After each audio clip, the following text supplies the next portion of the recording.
Ես բարեմաղթում եմ ուժ եւ տոկունություն, որպեսզի ներկա մարտահրավերների պայմաններում դուք կարողանաք պահպանել մասնագիտական արժանապատվությունը եւ անկախությունը։ Վերջին ժամանակների իմ գործունեությունը թույլ տվեց մի նոր թեզ առաջ քաշել։ Ես կարծում եմ, որ լրագրողները եւ իրավապաշտպանները շատ ավելի պաշտպանված են ավտորիտար ռեժիմներում, քան ժողովրդավարական ռեժիմներում, որտեղ կա գրաքննության, պաշտպանության մեխանիզմներ եւ շատ հարցեր հենց քողարկվում են ժողովրդավարական համատեքստում եւ երբ մենք նաեւ խոսում ենք հիպոկրազիայի մասին, նշեմ, որ ներկա աշխարհաքաղաքական պայմաններում կարծես թե օրակարգերից դուրս են մնում հարցեր, որ փացած թեմաներ, որտեղ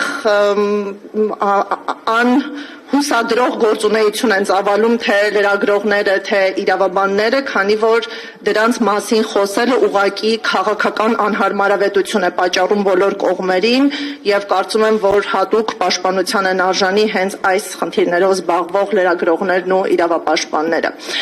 Հայաստանյան մարդու իրավունքների խնդիրներին զուգահեռ մենք պետք է արձանագրենք, որ խախտվում են հայերի իրավունքները նաեւ օտարերկրյա տարածքներում, բայց այս խնդիրներին երևի թե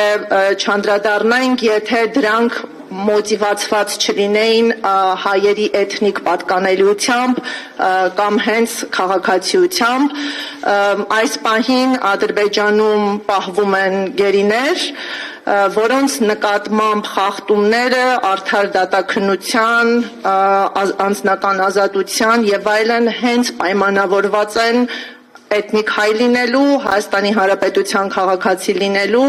եւ հակամարտող պետության հետ առնչություն ունենալու կամ խնդրի հետ առնչություն ունենալու հետ եւ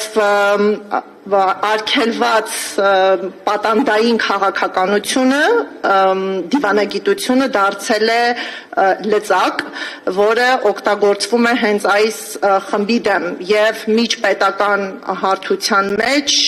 այս անձանց պատանդ պահելով լրացուցիչ լծակներ են գործադրվում քաղաքական պահանջների բավարարում ակնկալելու համար։ Եթե անդրադառնանք զուտ թվակազմի եւ միջադեպերին, կան մարդիկ, որոնք պահվում են դեռևս 2020 թվականից, այստեղ կարող ենք արձանագրել, որ 20 թվականի նոյեմբերի 9-ի հայտարարությունը թեև ուներ կարգավորում, կային հանձնառու կողմեր, խնդիրը շատ հստակ հասցեավորված էր, սակայն այս հանձնառությունը եւս խախտված է եւ մենք ունենք անձինք, որոնք պահվում են 2023 թվականից ի վեր, երբ դրան հաջորդող ժամանակահատվածներում նախագծվել են եւ նախաստորագրվել են փաստաթղթեր, որոնք արձանագրում են խաղաղության գոյությունը, բայց անգամ այդ հռչակված իրավիճակում մենք չունենք փոփոխություն եւ մարդասիրական խնդիրները, ինչպիսիք գերիների ազատ արձակումն է կամ անհայտ կորածների, բռնի անհետացածների ճակատագրի պարզումը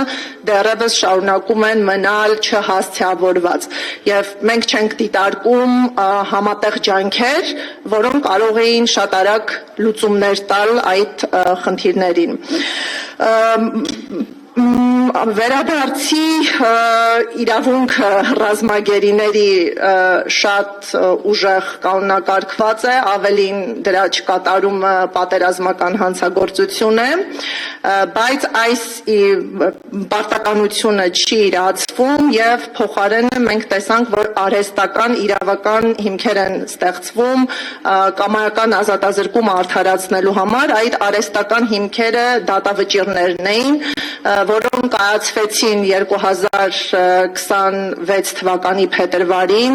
ընդ որում մենք երկու գործով ունեցանք դատավճիռներ, 15-ի դատավարությամբ եւ Ռուբեն Վարդանյանի եւ այս պահին Արցախի ռազմաքաղաքական ղեկավարների առնչությամբ կան դատավճիռներ։ Մենք կարծում ենք, որ պատահականություն չէր նաեւ դատավճիռների հրապարակայնացման օրերի ընտրությունը, փետրվարյան հայտնի իրադարձությունների բանակին զուգահեռ դրանք հրապարակայնացվեցին եւ Ադրբեջանի քաղաքական գործիչներն էլ չխոշեցին ուղիղ կապեր ցուցադրելու այսպես կոչված Խոջալույի ցեղասպանության հետ եւ սեփական հասարակությանը սա մատուցեցին որպես նվեր այդ իրադարձությունները հիշելու համար եւ այս դատավճիռները թեև կան եւ նաեւ ըստ ադրբեջանական մամուլի մտել են ուժի մեջ, առ այսօր դրանք տրամադրված չեն ամբաստանյալներին եւ իրականացվում է կեղծ բեմականացված այսպես կոչված դատավարություն, բայց անգամ այդ երկրի իշխանությունները արդյունքը այդ դատավարությունների հրաժարվում են տրամադրել հասցեատերերին եւ կարծես թե չկան մեխանիզմներ, որոնք կարող են ապահովել այս տարական մարդկային իրավունքի իրացումը մենք որոշակի հաջողություններ կարողացանք այս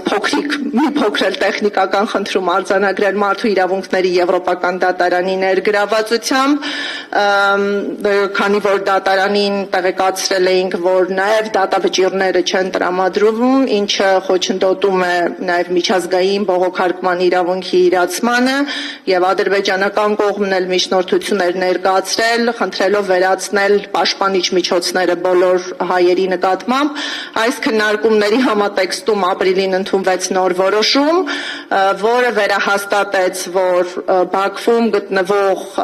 բոլոր հայերի կյանքին եւ անձեռնմխելիությանը սպառնացող վտանգները անմիջական իրական վտանգները շարունակական են ուստի կիրառված միջոցները չեն կարող կորցնել իրենց ուժը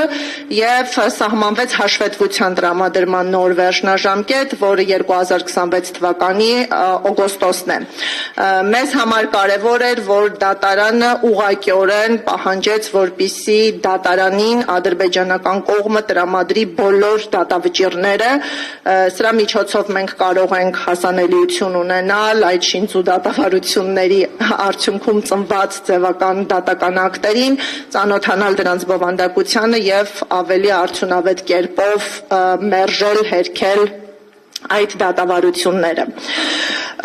19 հայերը գտնվում են լիարժեք մեկուսի անպաշտպան վիճակում Կարմիր խաչի գործունեության դադարի մասին դեռևս 2025 թվականին էինք տեղեկացել այս պահին Կարմիր խաչը պարբերական այցելություններ չի իրականացնում մեկ ad hoc մեկ անգամյա այցելություն համաձայնեցվել էր 2025 թվականի դեկտեմբերի վերջ Սուրբ Ծննդյան օրերի ընթացքում սակայն սա մեկ անգամյա այցելություն էր այն չունի պարբերականություն այն չունի կանոնավորություն պետք է նաև ջանքեր գործադրել որպիսի այս թեկուզ մեկ անգամյա այցելությունները շարունակական լինեն ոչ իհարկե շատ հաճախ դրանք հնարավոր չէ ապահովել, բայց գոնե տարեկան 1 կամ 2 այցելությունը կարող է էական նշանակություն ունենալ։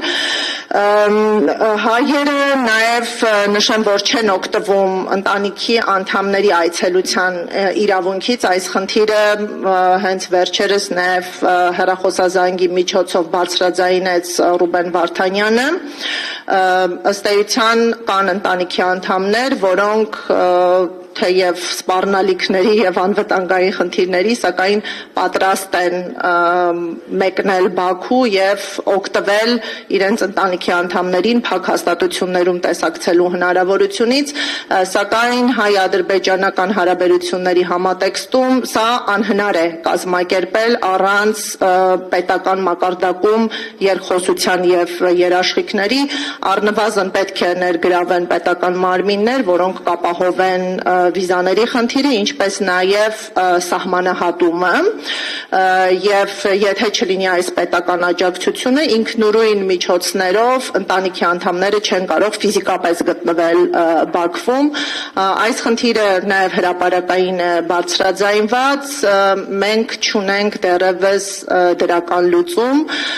նաեւ զուգահեռներ ենք անցկացնում քաղաքասարակության ներկայացուցիչների այցելության հետ, սա ցուցադրելով որպես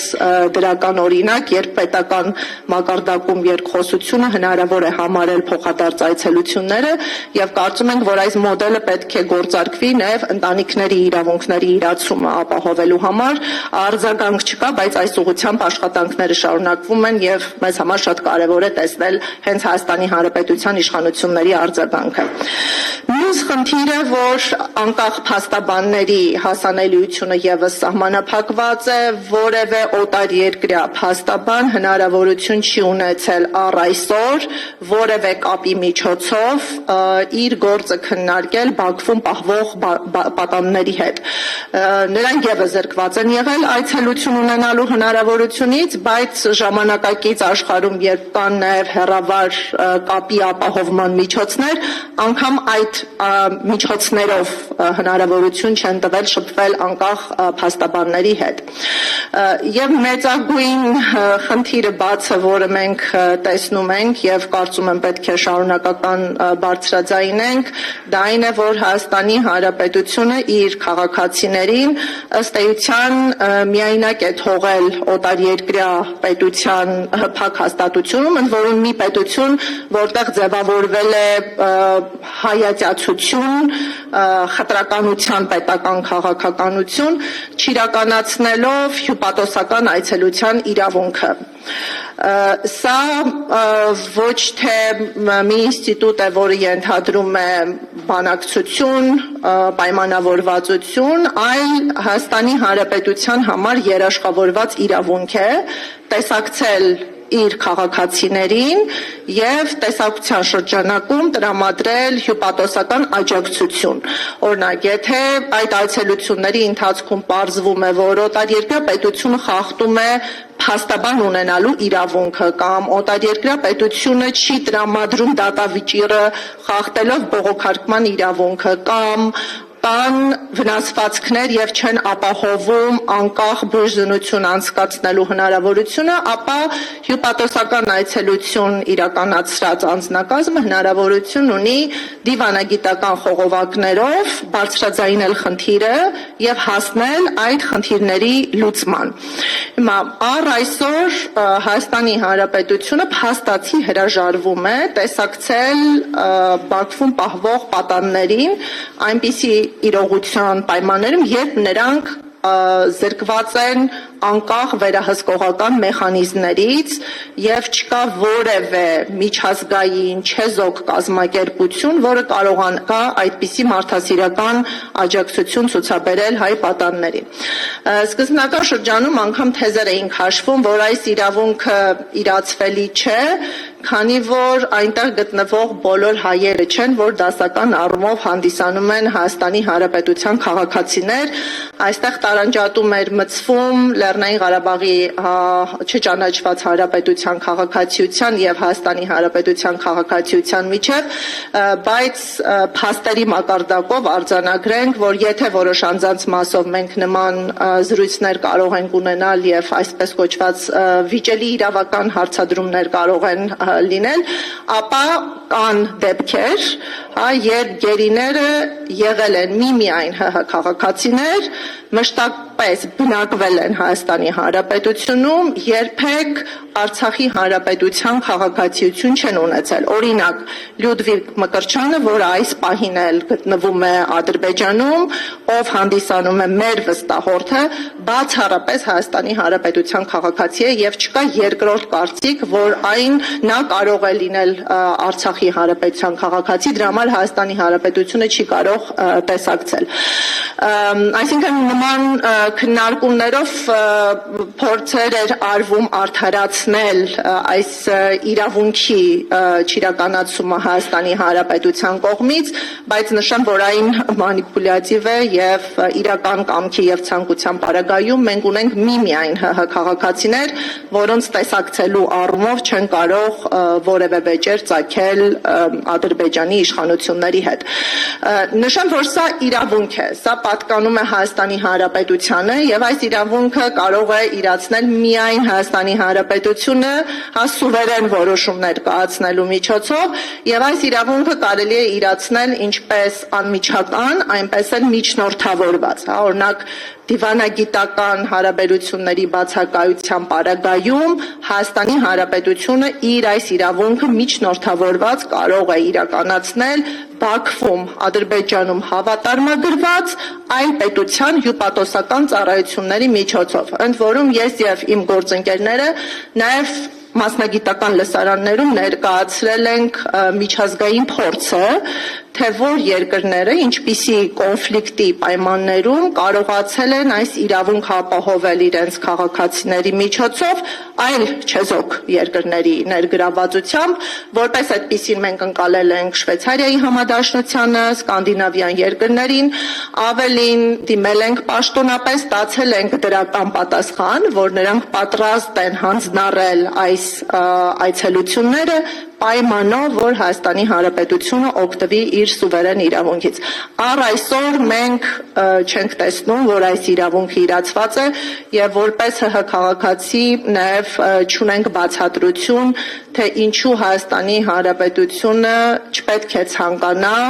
տեսակցել խիստ խոցելի վիճակում գտնվող իր քաղաքացուն եւ քաղաքացի պետության հարթության մեջ ինչպիսի լեգիտիմ իրավաչափ պատճառաբանություններ կարելի է ներկայացնել։